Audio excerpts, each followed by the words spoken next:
لها دخلت من أي أبواب الجنة شاءت। এই সময় হযরত আলী রাদিয়াল্লাহু তাআলা আনহু মসজিদে নববীতে ছিলেন।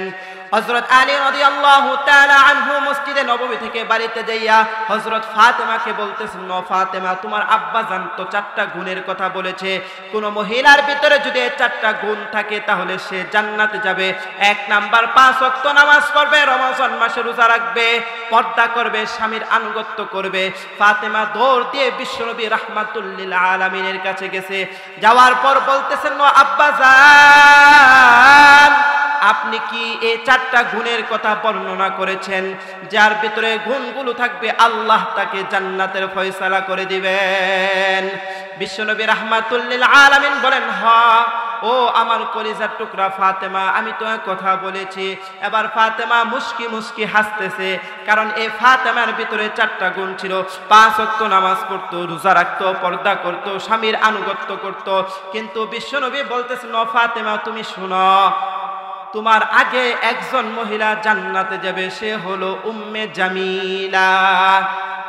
এবার ফাতেমা রাদিয়াল্লাহু তাআলা আনহা বলেন, ও আব্বাজান, কারণ কি, কেন যাবে? বলে তার ভিতরে 4টা গুণ, আরো শক্তভাবে সে স্বামীর আনুগত্য করে। নবীজির কাছ থেকে সংবাদ নিলেন, ও আল্লাহর নবী, ওই মহিলার সাথে আমি সাক্ষাৎ করতে চাই। সে উম্মে জামিলার বাড়ি কোথায় কোথায় থাকে? বিশ্বনবী বলেন, ওই যে পাহাড় দেখা যায়, পাহাড়ের পাদদেশে একটা কুঁড়ে ঘরের মধ্যে থাকে। ফাতেমা রাদিয়াল্লাহু তাআলা আনহা প্রথম দিন যখন পায়দল সফর করে সে উম্মে জামিলার দরজায় যে নক করলেন, ডাক দিলেন, আসসালামু আলাইকুম উম্মে জামিলা। ভিতর থেকে ডাক দিয়ে বলতেছেন, বোন, কে আপনি, কোথা থেকে আসছেন? ফাতেমা রাদিয়াল্লাহু তাআলা আনহা বলতেছেন, আমি বিশ্বনবী রাহমাতুল লিল আলামিনের কলিজার টুকরা ফাতেমা, আমি তোমার সাথে সাক্ষাৎ করতে চাই। উম্মে জামিলা ঘর থেকে ডাক দিয়ে বলেন, ও বোন, আমাকে ক্ষমা করবেন, কারণ আমার স্বামীর কাছ থেকে আমি অনুমতি নেইনি আপনার সাথে সাক্ষাৎ করার জন্য। আমার স্বামী কাটে বনের মধ্যে, যখন বিকাল বেলা আসবে, বিকাল বেলা আপনার কথা বলবো, আর অনুমতি দিলে আমি আগামীকালকে আপনার সাথে সাক্ষাৎ করব। উম্মে জামিলা স্বামীর আনুগত্য ছাড়া, স্বামীর হুকুম ছাড়া একটা মহিলার সাথেও সাক্ষাৎ করে না। তাহলে কেমন স্বামীর আনুগত্য করত?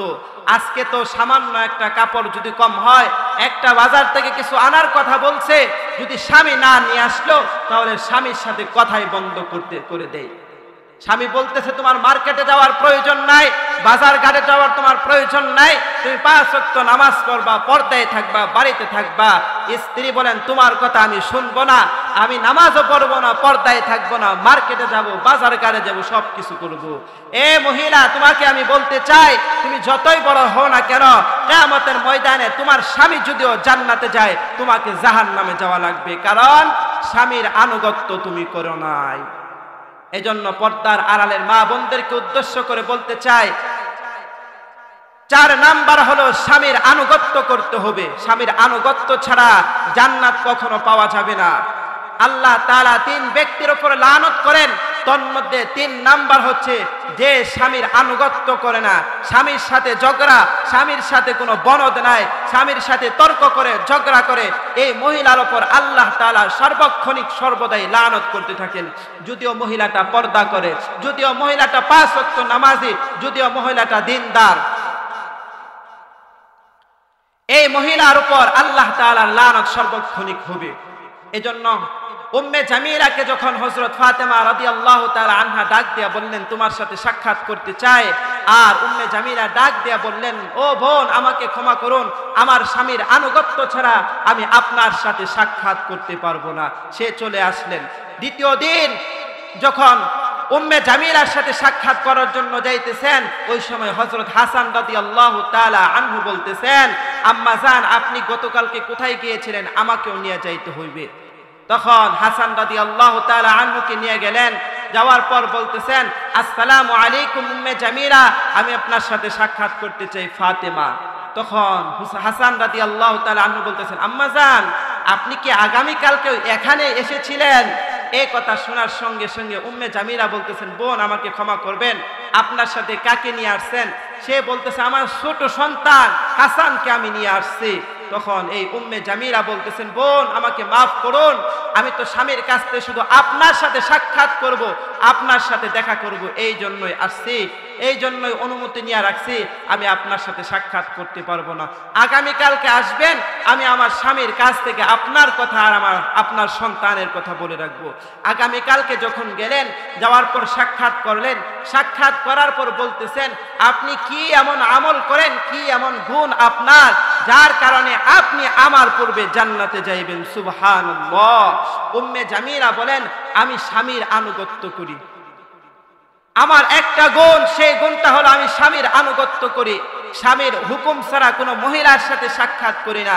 বাপের বাড়ি যাওয়ার প্রয়োজন স্বামীর হুকুম ছাড়া যাই না। বাজার ঘাটে যাওয়ার প্রয়োজন, কোথাও যাওয়ার প্রয়োজন পড়লে আমি স্বামীর হুকুম ছাড়া কোথাও যাই না। ফাতেমা রাদিয়াল্লাহু তাআলা আনহা বলেন, এজন্যই তো আপনি আমার পূর্বে জান্নাতে যাইবেন। সুবহানাল্লাহ। এজন্য পর্দার আড়ালের মা ও বোনদেরকে আমি উদ্দেশ্য করে বলি যে আপনারা একটাবার চিন্তা করেন, এই দুনিয়াটা হলো ক্ষণস্থায়ী, আখিরাত হলো চিরস্থায়ী। দুনিয়াতে যাই কিছু করেন না কেন, আপনার সাথে আপনার সন্তান যাবে না, আপনার সাথে আপনার স্বামী যাবে না, আপনার ধন সম্পদ যাবে না, আপনার সাথে শুধু আপনার নেক আমল যাবে। কিয়ামতের ময়দানটা খুব কঠিন একটা ময়দান, যেদিন কারো সন্তান কারো কাজে আসবে না, কারো ভাই কারো কাজে আসবে না।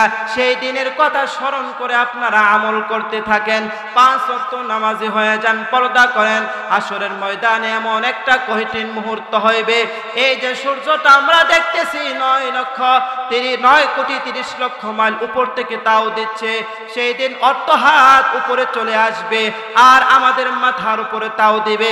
এই দিন এমন একটা কঠিন মুহূর্ত হইবে,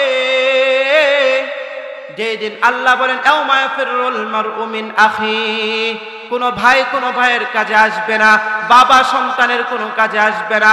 একটা নেকির জন্য হাসরের ময়দানে প্রত্যেকটা মানুষ দৌড়াইবে।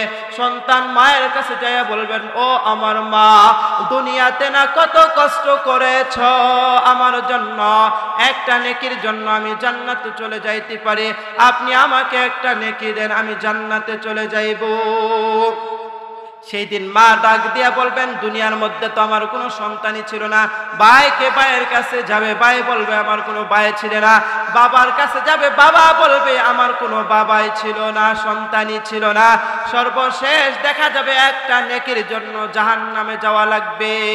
এজন্য আল্লাহ তাআলা বলেন, ওয়ালা তাজিরু ওয়াজিরাতু উযরা উখরা, যার যে পাপের বোঝা তারই বহন করতে হবে। দুনিয়ার মধ্যে ভাবতেছেন আমার সন্তান হাফেজ, আমার সন্তান আলেম, আমার স্বামী আলেম, আমার স্বামী 5 ওয়াক্ত নামাজ পড়ে, আমার ভাই 5 ওয়াক্ত নামাজ পড়ে, আমি নামাজ না পড়লেও জান্নাতে চলে যাইব, পর্দা না করলেও আমি জান্নাতে চলে যাইব। ও পর্দার আড়ালের মা, না না, কখনো আপনি জান্নাতে যাইতে পারবেন না। আপনার কবরের হিসাব আপনাকেই দিতে হইবে, আপনার হাসরের ময়দান হিসাব আপনাকেই দিতে হইবে, আপনার সন্তান কবরের মধ্যে আপনার হিসাব দিয়ে দিবে না। এজন্য পর্দার আড়ালের মা বোনদেরকে আমি উদ্দেশ্য করি বলি, 4টা গুণ ইনশাআল্লাহ প্রত্যেকটা ব্যক্তির ভিতরে যদি ঢুকাইতে পারেন, ইনশাআল্লাহ আল্লাহ সুবহানাহু ওয়া তাআলা আপনার জন্য জান্নাতের ফয়সালা করে দিবেন। 1 নাম্বার 5 ওয়াক্ত নামাজ পড়বেন, যতই কাজ কাম থাক না কেন। 2 নাম্বার মাহে রমজানে রোজা রাখবেন। 3 নাম্বার পর্দা করবেন। 4 নাম্বার স্বামীর আনুগত্য করবেন। এই 4টা গুণ যার ভিতরে থাকবে, আল্লাহর হাবিব বলেন আল্লাহ তাআলা তার জন্য জান্নাতের ফয়সালা করে দিবেন। সুবহানাল্লাহ। আমার আলোচনা আমি এখানে সমাপ্তি করছি। ওয়া আখির দাওয়ানা।